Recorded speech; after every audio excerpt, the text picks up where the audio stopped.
In this class, we will be attempting a Latin American overview.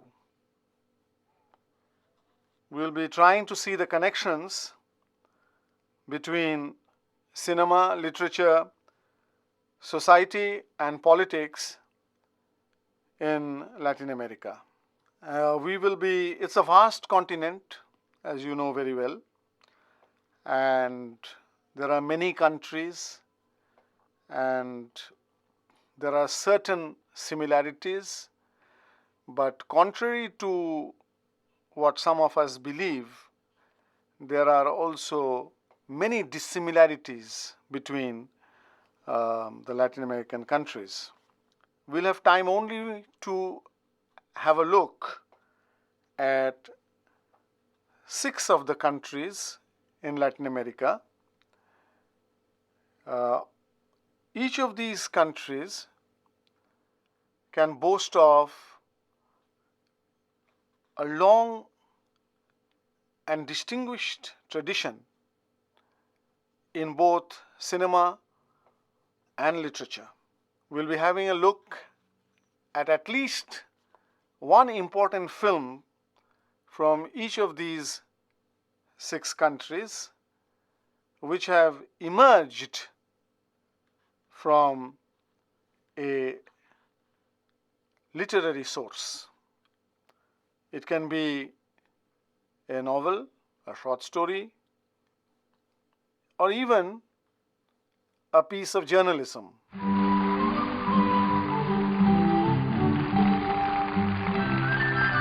The first film we'll be discussing is from Cuba, made by the master Tomás Gutiérrez Alia. The film Memorias del Subdesarrollo, or Memories of Underdevelopment, is an adaptation of a novel by Edmundo Desnos. This is considered to be a masterpiece, and it's a human study, but also a political document, an exercise in polemics, in passion, in poetry, and in a strange kind of storytelling that embraces both the individual and the collective. It is the story of Sergio, a young man who, when the revolution comes to Cuba in 1959, decides not to leave the island, not even when his entire family choose to migrate to the United States. The film brought Alia world renown. It is his most intellectual film, and for almost half a century, it has been the toast of film connoisseurs on account of both its radical politics and radical form. There was great pressure on Alia to go into exile, especially when in course of time there came moments of friction between the filmmaker and the regime. Edmundo Desnos left for America, as did the man who shot the film, Nestor Almendros. But Alia stayed back, saying that he might have had occasional problems with the new rulers, but he was convinced about the need, the necessity of the revolution. When we come to know this fact, this facet of the director's life, we see the film anew, afresh, from a fresh angle. So here we have a novel, a literary work, a film born out of it, and then we have the politics of the film and the society, the new society that the film depicts.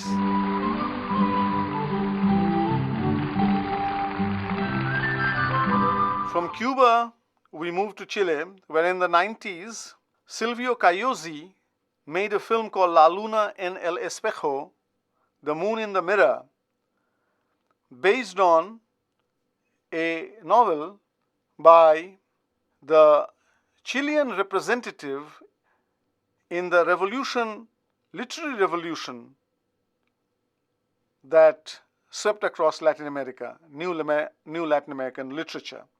That author's name is Jose Donoso. Moon in the Mirror is a fable, can be read as a fable, a love story that is flawed on account of the authoritarian behavior of one of the three principal characters. This film was much discussed for the dreamy artistry in which the film's political statement was steeped. This delightful and disturbing work is an oblique indictment of the repressive conditions suffered by Chile in the 70s and 80s when the military dictatorship of Pinochet was in vogue. This film of many dimensions combined the literary vision of Donoso with the interpretative skills of Cayosi to tell a profound and sad story between three elusive beings. A father who refuses to let go his control over his son, a son who struggles to escape from the stranglehold of the father, and Lucrecia, the woman who enters the narrative, the story, the life of the young man as an unsettling agent. This film needs to be seen again and again in order to understand what Donoso and Cayosi together meant to achieve.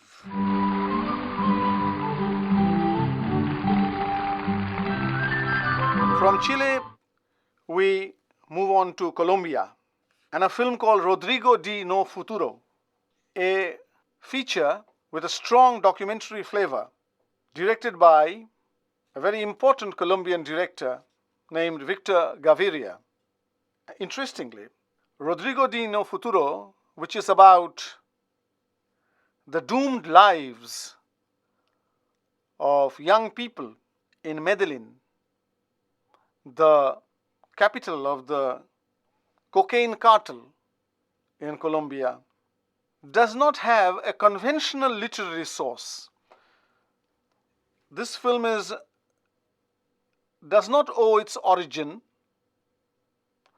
to a novel or a short story, but a newspaper report.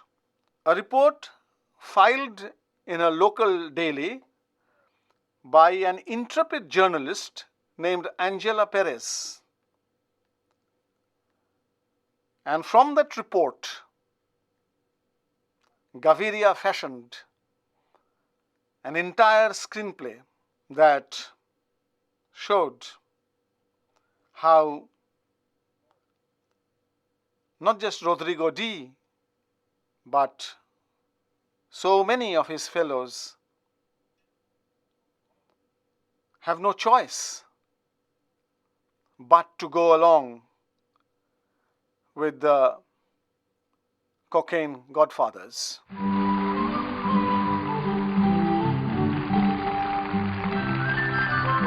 From Colombia, we proceed to Brazil, and a film called Cidade de Deus, City of God, which brought to its director, Fernando Meirelles, an enviable international reputation.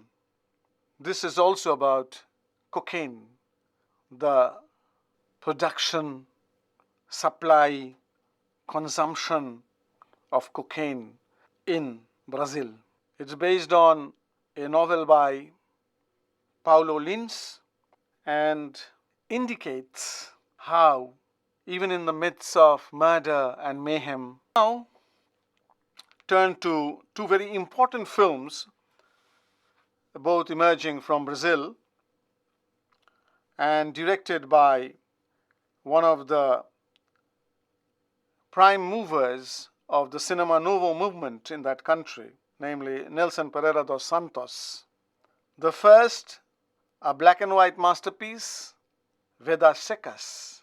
It is about people who try to escape their fate by migrating from the waterless, parched Sertão in the northeast of Brazil to the cities where a new kind of disgrace awaits them.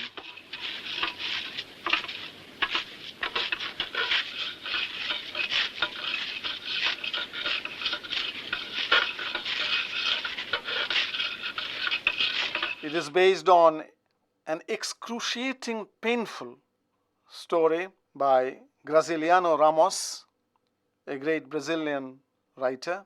The same Santos also made Memories of Prison, based on the experiences of Ramos in prison. Ramos was a committed member of the Communist Party and was falsely accused of being a part of a coup against the government and had to spend some years in jail. Ramos loved his wife and children no less than his political ideals. And all this comes out in this epic drama of arrested movement and the urge for freedom. Prison as a metaphor works memorably well in this film.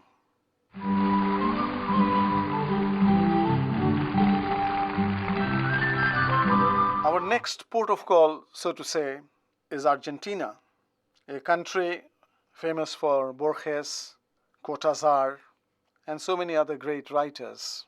The film we'll be visiting is called Yo la peor de todas, I the worst of all, based on a biography of Sister Juana de la Cruz, one of the principal poets of the Spanish Baroque period.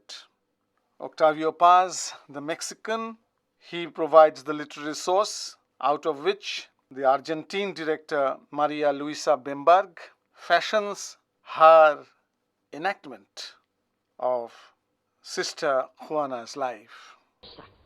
Un asunto más, y grato. Carta de Palacio. El señor Virrey nos comunica que la nuestra será la primera comunidad religiosa que visite en México. ¿Qué dice? El virrey, el nuevo virrey. Él es un Medina Feli y ella una Manrique de Lara, de la familia del poeta, grandes de España. Y agrega, ardemos en deseos de conocer a vuestra Sor Juana Inés de la Cruz, celebrada en España como la 10ª musa.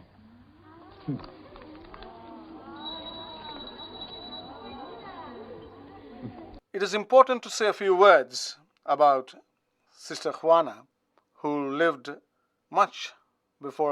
long before her time.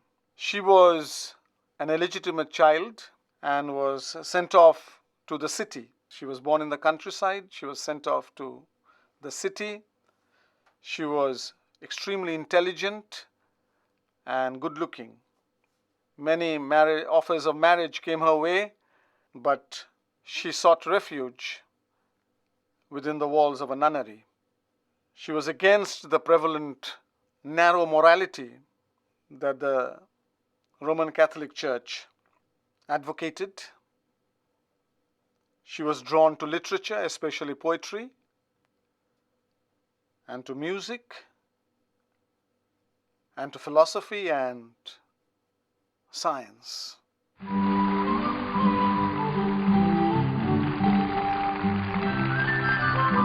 the final country that we will be dealing with is Mexico,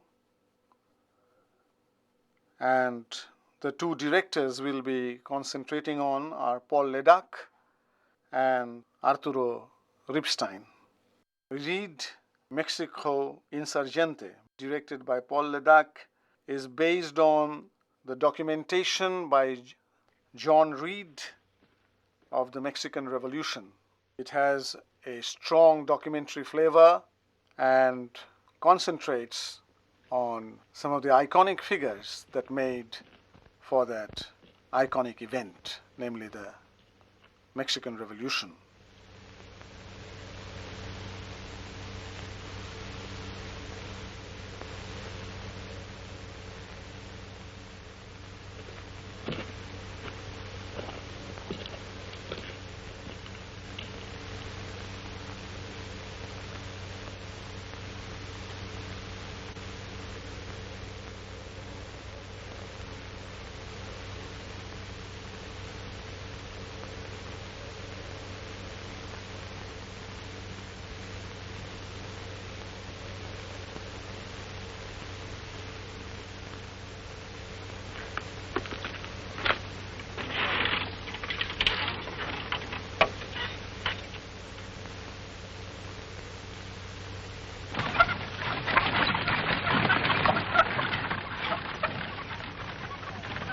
Arturo Ripstein has repeatedly used novels and stories as the basis for his films. Among his best-known films are Principio y Fin, The Beginning and the End, based on a story by the Egyptian Nobel laureate Naguib Mahfouz, and Tiempo de Morir, based on the screenplay for which was written by two of Latin America's most eminent literateurs, Marquez and Carlos Fuentes.